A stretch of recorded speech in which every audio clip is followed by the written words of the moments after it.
करें तथा श्वास भरते हुए हथेलियों को बाहर की ओर रखते हुए दोनों भुजाओं को सिर से ऊपर उठाएं। भुजाओं को ऊपर ले जाने के साथ साथ पैर की एड़ियों को जमीन से ऊपर उठाएं। पैर की अंगुलियों पर अपना संतुलन बनाएं। इस स्थिति में 5 से 10 सेकंड तक रुकें। एड़ियों को वापस जमीन पर ले आएं।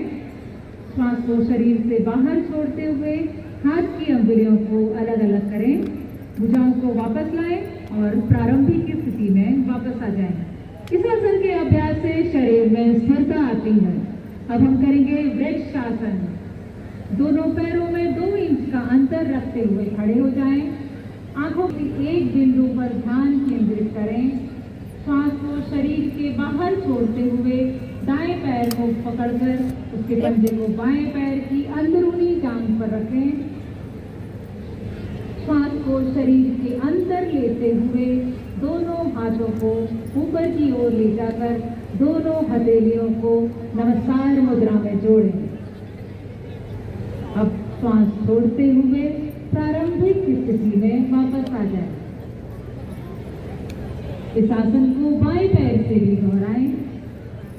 यह आसन तंत्रिका से संबंधित स्नायुओं के समन्वय और शरीर को संतुलित बनाने में सहायक है।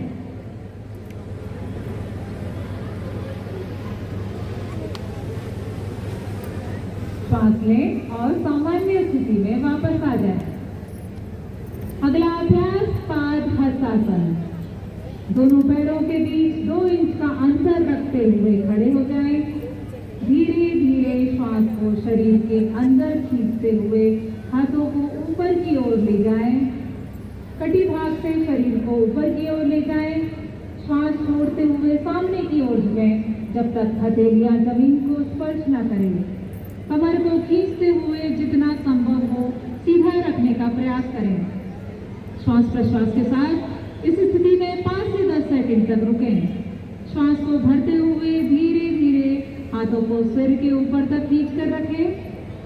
श्वास को शरीर के बाहर छोड़ते हुए धीरे धीरे विपरीत क्रम से वापस आ जाएं। यह अभ्यास मेरुदंड को लचीला बनाता है, कमर दर्द और जठराग्नि को प्रदीप्त करता है। अगला अभ्यास अर्ध चक्रासन। पैरों के बीच 2 इंच की दूरी रखकर खड़े हो जाएं। दोनों हाथों की अंगुलियों से कमर को बगल से पकड़ें। कोहनियों को समानांतर रखने का प्रयास करें। श्वास लेते हुए सिर को पीछे की ओर झुकाएं और ग्रीवा की मांसपेशियों में खिंचाव का अनुभव करें। श्वास छोड़ते हुए कटी भाग से पीछे की ओर झुकें। श्वास को अंदर खींचते हुए धीरे धीरे प्रारंभिक अवस्था में वापस आ जाए। अर्धचक्रासन का अभ्यास मेरुदंड को लचीला बनाता है। सावधानी, यदि आपको चक्कर आते हैं तो इस आसन का अभ्यास ना करें। अगला अभ्यास त्रिकोणासन। दोनों पैरों के बीच 3 फुट की दूरी रखते हुए खड़े हो जाएं। दोनों हाथों को बगल से कंधों के स्तर तक